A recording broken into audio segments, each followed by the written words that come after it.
You are standing in the dark. The crowd above you is already screaming. You do not know if you will walk back out. This is the life of a Roman gladiator, and it had a ranking system that decided everything.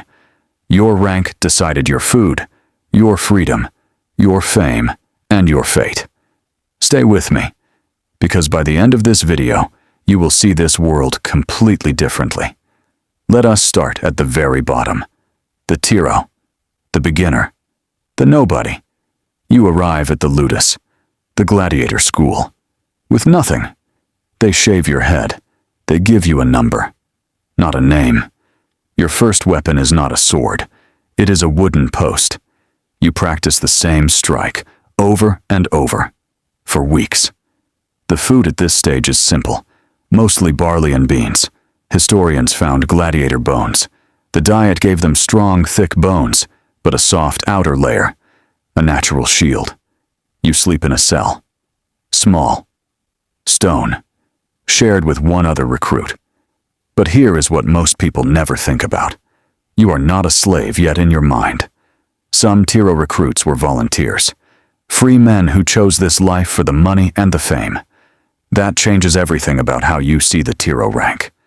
After enough training, the lanista decides if you are ready. Most are not. But if you are ready, you receive your first gladiator type assignment.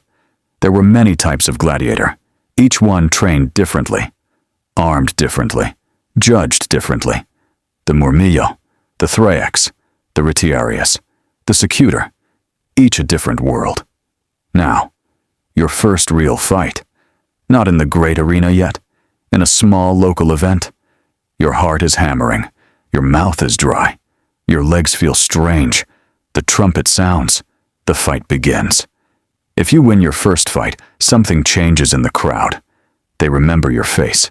You are no longer a Tiro. You are now a novice fighter with wins to your name. With each win, your record grows. The Romans tracked everything. Wins, losses, draws. How you fought mattered as much as whether you won. A cowardly win was worse than a brave loss in the eyes of Rome. The crowd had real power here. Their voice could save your life. If the crowd loved you, they screamed for your life to be spared. Now let us talk about the rank that made women lose their minds over gladiators. The primus palis, the top-ranked gladiator at a school. This rank came with real privileges that the lower ranks could only dream about. Better food, more freedom to move within the school, and most importantly, your choice of opponent. Roman graffiti found on the walls of Pompeii proves how famous top gladiators became. Gladiators had fan clubs, merchandise. Their images were on lamps, cups, and mosaics. Some gladiators were so popular that wealthy Roman women paid just to meet them. Ancient records suggest even some emperors were jealous of how beloved gladiators were. Emperor Commodus himself entered the arena. He wanted that glory for himself. But let us get back to the ranking system, because there is one rank nobody ever talks about. The secundus palis, the second-ranked fighter, always in the shadow of the top, always training to become number one, always one fight away from moving up. This is the rank where ambition burns hottest, and where most careers either soar or collapse. Now, the Retiarius, the net fighter, the crowd's absolute favorite. The Retiarius wore almost no armor. That was the point. Speed over protection, agility over armor. The crowd loved the risk of it. But the Retiarius was considered low status by Roman standards despite the crowd love. In Roman culture, showing your bare body in a fight was seen as less honorable than wearing armor. Loved by thousands. Looked down on by the upper class. That was the Retiarius experience. Now the Thraex, the Thracian-style fighter. Deadly, precise, and deeply respected. The curved sword of the Thraex could cut around a shield. That was its entire genius. A Thraex versus a Murmillo was the most anticipated matchup in Roman arenas. The Murmillo, the fishman, the most common gladiator type in the Roman arena. The Murmillo relied on that enormous shield. It was almost half their body size, but inside that armor was a fighter who could end a fight in one single thrust. Now we need to talk about the rank that almost nobody in the arena ever reached. Freedom. The wooden sword called the rudis, the ultimate prize. When a gladiator was presented with the rudis, they were officially free. No more fights, no more master, no more cage. You earned your life back. But here is the twist that nobody expects. Many freed gladiators chose to go back, voluntarily, for the money and the glory. Because outside the arena, a gladiator with no income and no skills had very few options. The arena was the only place their skills had value, and they knew it. Let us now talk about the Secutor, the pursuer, built specifically to chase one opponent. The Secutor helmet had tiny eye holes on purpose, so the Retiarius net could not catch in it. But those tiny holes meant the Secutor was almost blind, and breathing was brutal. Every fight in that helmet was a race against exhaustion as much as the opponent. The Retiarius strategy was simple. Keep moving. Let the Secutor exhaust themselves, then strike when they can barely lift their shield. Now, the Hoplomachus, the Greek-inspired fighter. Rare, elegant, brutal. The Hoplomachus was rare at games. When they appeared, the crowd leaned forward. Their reach with the spear gave them a huge early advantage in any fight. But if the opponent got inside the spear range, everything changed instantly. Every gladiator type had a weakness. That was intentional. It made the fights unpredictable. The Romans understood entertainment at a level that still influences sports today. Matchmaking, crowd favorites, rivalries, storylines. Rome invented modern sports culture. Now let us talk about life between fights. Because this part surprises everyone. Gladiators received medical care that most Roman citizens never had access to. The famous physician Galen worked at a gladiatorial school early in his career. Gladiators helped advance Roman medical knowledge. Another thing nobody tells you. Now let us talk about the fight that decided everything. The Munus. A Munus was not just a fight. It was a political event. The editor who paid for it gained enormous public favor. Some politicians went broke funding games trying to win public support. Gladiators were the center of Roman political life without even knowing it. Let us now talk about what happened when a gladiator became a legend. Their names were remembered long after they died, carved in stone, celebrated in poetry. Archaeologists have found gladiator tombstones with epitaphs written by fans, not family.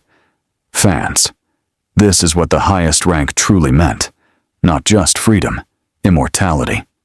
Now, the rank that most people assume did not exist, women gladiators. Yes, female gladiators were real. Roman records and stone reliefs confirm it. They were rare. But when they fought, the reaction was enormous. Emperor Septimius Severus eventually banned female gladiators in 200 AD, which tells you how popular they had become. Now let us talk about the psychology of the gladiator mind. This is the part that changes everything. Roman philosophers wrote about gladiators with genuine admiration for their mental strength. Seneca wrote that watching a gladiator face death with calm was the greatest lesson in courage he ever saw. The gladiator did not just fight. They taught Rome what it meant to face fear. Now the question everyone wants answered. How dangerous was it really? Modern research suggests only about 1 in 10 fights in the late Republic ended in death. The lanista had a financial reason to keep gladiators alive. Dead gladiators cost money. Training a gladiator to top rank took years and enormous expense. They were investments. The editor had to pay compensation to the lanista if they ordered a gladiator killed in the arena. This meant the crowd's mercy appeal had real economic weight behind it. Now let us talk about the Provocator, the challenger, the rank built on pure aggression. The Provocator only fought other provocators, the same armor, the same weapons. Pure skill decided everything. When 2 provocators fought, it was the closest thing Rome had to a boxing title bout. Now the Dimachaerus, the double sword fighter, the most spectacular style in the arena. No shield, 2 blades. The Dimachaerus traded all protection for pure offensive firepower. Training a Dimachaerus took longer than almost any other type.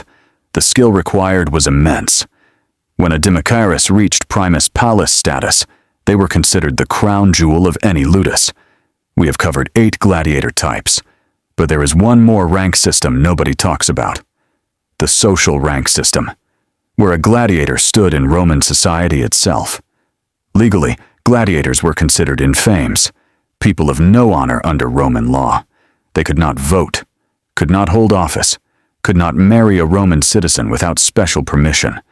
Loved by everyone, respected by no one in the eyes of the law. That was the contradiction of being a gladiator.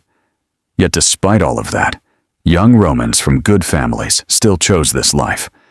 The pull of the arena was that strong. The fame, the rush, the belonging, that feeling. That is what every rank in the gladiator world was really chasing, not just survival, significance, to matter to tens of thousands of people at once. That is why this world lasted for over 700 years.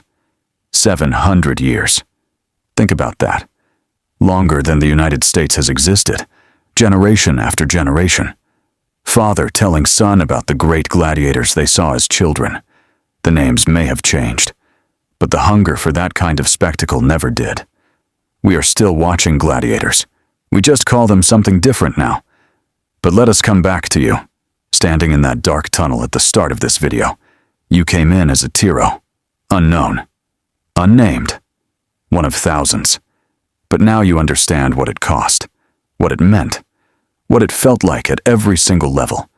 The barley meals, the stone cell, the wooden sword at dawn, the first victory, the first time the crowd screamed your name, the climb, the pain, the rivalry, the arena becoming home.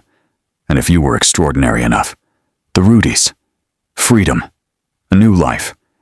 This is the story that the movies never fully tell you. Not just blood and sand, but identity, purpose, community, sacrifice. These were real people, with real fears, real dreams, real names that Rome remembered. And 2,000 years later, here we are still talking about them. That is the true measure of how extraordinary this world was. If you made it to this point in the video, you are exactly the kind of person this channel is built for. We make history feel like you were there. Every single video. Drop a comment right now. Tell us, which gladiator rank would you want to be? Retiarius? Dimachaerus? Or would you go straight for the rudis and freedom? Hit the like button. It tells us this kind of history content is exactly what you want more of. Subscribe to this channel. Every week we go deeper into worlds that most people never knew existed. Next week we go inside a world even more hidden than the gladiator arena. You do not want to miss it. Make sure notifications are on. Share this video with someone who loves history. They will not stop watching. From the Tiro swinging a wooden sword at dawn, to the champion holding the rudis in their hands, every rank was a world of its own. Every fighter a story worth knowing. Rome is gone, but the sand remembers. And now, so do you. Subscribe, like, comment, and we will see you in the next one. Veil. Until we meet again in the arena of history.